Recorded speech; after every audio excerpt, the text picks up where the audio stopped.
Hey, what's up, guys? Alright, so it is Wednesday night, and you know what that means. We have the leaks for the brand new chapter of Black Clover, chapter 335. And based on what I've seen from the leaked images for this chapter, this is going to be a pretty intense one. Anyway, let's just jump right into the leaks, which, by the way, as always, I'm getting these leaks from the Black Clover subreddit. I'm going to try to remember to put a link in the description box down below, but as always, I'm probably going to end up forgetting. Okay, so just like the last few weeks, we're going to read the summary of the chapter first, and then talk about it. Alright, so the chapter title is called Severance. Chapter starts with Asta on the ground, severely wounded, looking at Lucius saying, "Not yet." Lucius tells Asta to relax as he only has a few more minutes to live. Wonder what he means by that. Lucius explains how he purified and incarnated Beelzebub into Lily. Basically, he didn't change the shape of her soul like Mojito does, but force injected another soul in her body like the old lady who summoned Toji Zenin during the Shibuya arc did. Alright, so I love the fact that they're still continuing by referencing what's going on in JJK and the characters in that in comparison to Lucius. Although, it kind of goes over my head because while I'm reading the current stuff going on in JJK, I haven't caught up to Shibuya arc all the way through. Like, I'm actually rereading from the beginning to where we're at currently, and I haven't gotten that far, so a lot of this stuff is actually kind of just going right over my head when it comes to the references. But if you guys understand it, let me know what he means by that in the comment section down below. Lucius goes on to explain how he has taken over all the remaining Supreme Devils. Noelle was puzzled. Lucius says Lily is a paladin and says that he'll create and rule a world that doesn't compare to the Wizard King. He calls himself the greatest Wizard King. He declares the judgment is coming in 7 days. Noelle tries to attack Lucius, but Lily stops her with spatial magic.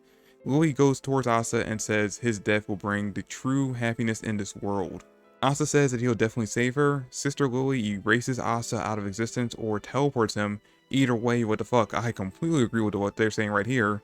All captains appear about fucking time. William is shocked, Fugoyan is puzzled, and Yami is in denial. Last panel, we see Lucius leave, eyes in style. Okay, so like I said, this chapter is going to be insane. Like, seriously, the fact that Asta is apparently dying at the end of the chapter, which, I mean, obviously he's not. He's the main character, he's a protagonist. He's going to be the one to take down Lucius at the end of the day, so obviously he's not dead.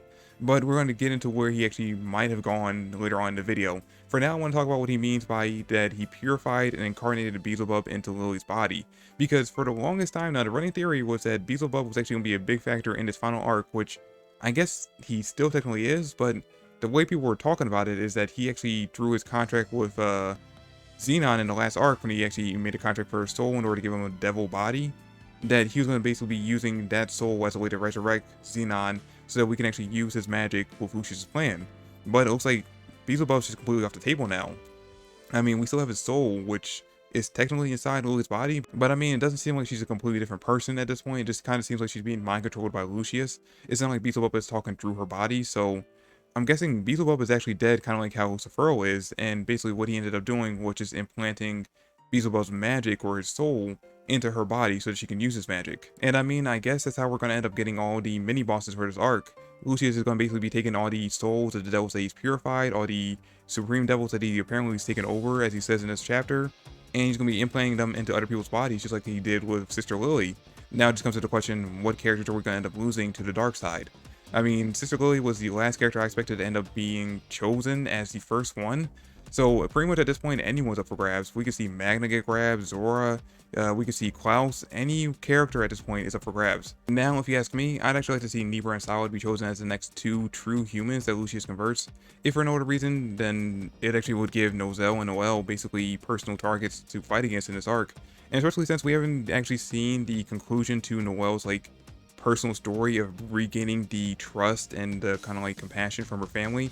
We've seen her grow a lot closer to Nozel, but when it comes to Nebra and Solid, even though she saved their lives a while ago, we never actually got to see if there was any change in the way they treated her after that. So getting her to fight against them and save them once again could be a way to kind of put that storyline to bed finally and actually show us, alright, they're finally accepting her as their sister and getting over the fact that she killed their mother, or they thought she did anyway. Could I imagine at this point, a year later, they probably already know the truth about what happened with Aesir and Megakula, but they're probably still hesitant to kind of open up to Noelle and kind of try to get her forgiveness just because of their own pride. So again, this can actually be a way to actually put that whole storyline to bed at this point. But yeah, I imagine we're going to be seeing a lot of people converted over to Lucius' side, kind of having his own versions of the Espada from Bleach. Well, you know, the kind of army that Aizen had. He's probably going to have his own, like, upper echelon of people working under him just like that. And it has me wondering, are they going to actually all have names, kind of like how he named Sister Lily as Paladin in this chapter? Are we gonna end up seeing a cleric, a thief, something like that? Like all these other D&D titles put onto these people? And I mean, considering the fact that he said the judgment's coming in the next 7 days, I wouldn't be surprised if over the next few chapters we get like little snippets of him just kidnapping people and converting them into true humans. Also, since Lucius said that Judgment Day is coming in the next 7 days, it has me wondering what they're gonna be doing over those next 7 days. Because as we saw in this chapter, Noelle is not strong enough to actually lay a finger on anybody at this point, so she's gonna need to get a significant power up in the next 7 days. And I'm wondering what that power is going to end up being. Obviously, we could tell by this chapter that she doesn't have Udine anymore. So maybe we might see her go back to the Heart Kingdom and ask Udine to recontract with her. But I'm guessing Udine's not going to go down that route. And more than likely, we're actually going to see Noelle get some other kind of significant power up that she's going to be using in this final arc. I'm just saying, again, we're introducing true humans who look just like angels. Angels probably do exist in the world. I'd love to see Tabata introduce an angel character for her to be contracted to. And then when it comes to all the captains, I'm going to assume that none of them are going to be seen training on screen, just because we're going to assume that over the last year they've been training to get stronger, and we're going to see the results of that training during their big fights this arc. I'm hoping again that we actually get to see a big fight with Nozel, Fugolion, Mereoleona, and Dorothy. Those are the 4 characters I definitely want to see the most actually have solo fights. And I mean, when it comes to Yuno, we're going to obviously end up finding out that over the last year he's gotten a lot stronger with Star Magic. And I mean, on top of that, he's loved by Mana, so no matter what his opponent does, he's going to eventually find a way to basically squeak out a victory. And more than likely, he's going to end up fighting against Sister Lily, although since she's the one that has Beelzebub, I don't want to see him fight against her just because we're going to be kind of retreading the fight that he had with Xenon in the last arc.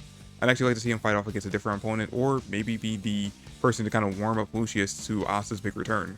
Also, I'm calling it now, we're definitely going to end up seeing the Earth Spirit in this arc, and more than likely, I'm guessing it's going to go to Mimosa just because she's the most relevant Earth-based magic user in the series right now. I mean, I guess other than her, it can end up going to Soul, but Soul hasn't really been relevant for the series for a long time. I can't even remember when the last time we actually saw her in a chapter, so I kind of doubt it, but hey, this might be Tabata's way of bringing her back into relevancy. Now, one thing I'm going to be really interested in seeing over these next few chapters is exactly how all the captains react to this, because even though they only named Fugolion, Yami, and William in the chapter summary, we see Dorothy in one of the lead panels, so more than likely we're going to be seeing all the captains show up in this chapter. And seeing how they react to finding out that Lucius, or aka Julius, is actually the enemy this time, is going to be a big shock for them. I mean, William probably is going to be the most shocked just because it's kind of basically doing what he did but on a much grander scale. And Yami's probably going to be the most devastated by all this, just because Julius is his mentor. Julius to him is exactly what he is to Asta, and we know exactly how Asta would react to finding out that Yami was evil this entire time. So finding out that Julius was potentially evil, or basically doing the same thing that William and Patry did, is going to definitely devastate him. And I honestly wish, if it wasn't for Asta being the main character and obviously having to be the one to defeat Lucius, I would honestly love for Yami to be the one to take him down, and maybe we can actually end up seeing that still happen, just because maybe we might end up finding out later on that Lucius isn't the actual main threat, or maybe Yami could be the one to take down version 1 of Lucius, and we actually see him do something like Mega Evolution, and then Asta has to be the one to take that version down. Which, speaking of Asta, let's jump into what happens to him at the end of the chapter, because apparently he's either being killed off or being teleported somewhere else. Now, I'm leaning more towards the idea of him being teleported somewhere else, just because I said in my video going over the leaks and review of the last chapter that I believe because Tabata used the word Raycon instead of Tamashi when referring to Lucius' soul magic, that more than likely he's going to end up sending Asta's soul to Purgatory. Because if you look up the word Raycon and its connection to Japanese Buddhism, you see that in the definition it says that when the human soul leaves their body, it's stuck in Purgatory until funeral rites are performed for that person. And I'm guessing that's the main reason why he actually ended up doing that, because he wanted to draw that connection of, hey, Raycon means this. This is probably what we're going to be doing with Asta. He's going to be taken off the table for now and be put in this one area, and we're going to actually have to see all the good guys trying to find a way to bring him back. And I mean, while Asta's in Purgatory, he's more than likely not just going to be sitting around waiting to be rescued. He's more than likely going to be trying to find a way to get stronger and train, which obviously he's going to need to do because the fight between him and Lucius obviously did not go well in his favor. Now, that being said though, Asta is not a character that trains by himself and gets stronger. He needs to be taught. He's a character who learns from other people. So he's going to have someone down there who actually teaches him how to get stronger and fight against Lucius. And what better character to do that than, well, Julius, the character who, as Lucius said, is the closest to him. Now, all that being said, I know that Sister Lily's actually the one who ends up killing or teleporting Asta in this chapter, not Lucius, so my theory about him being sent to Purgatory might not exactly be accurate, but I mean, come on, it can't be a coincidence that Tabata chose to use Raycon instead of Tamashi when referring to Lucius' soul magic. There has to be a connection there, and I'm thinking that the whole Purgatory angle is the connection. But anyway guys, that's it for this video. I'm really digging the fact that Tabata is turning Lucius into the new Aizen of this generation, and I'm really looking forward to seeing exactly what he ends up doing this arc as the main villain, again assuming that he actually is the main villain. And on top of that, I'm actually looking forward to seeing exactly how all the other characters who aren't there react to the fact that Asta ends up dying, quote unquote, in this chapter.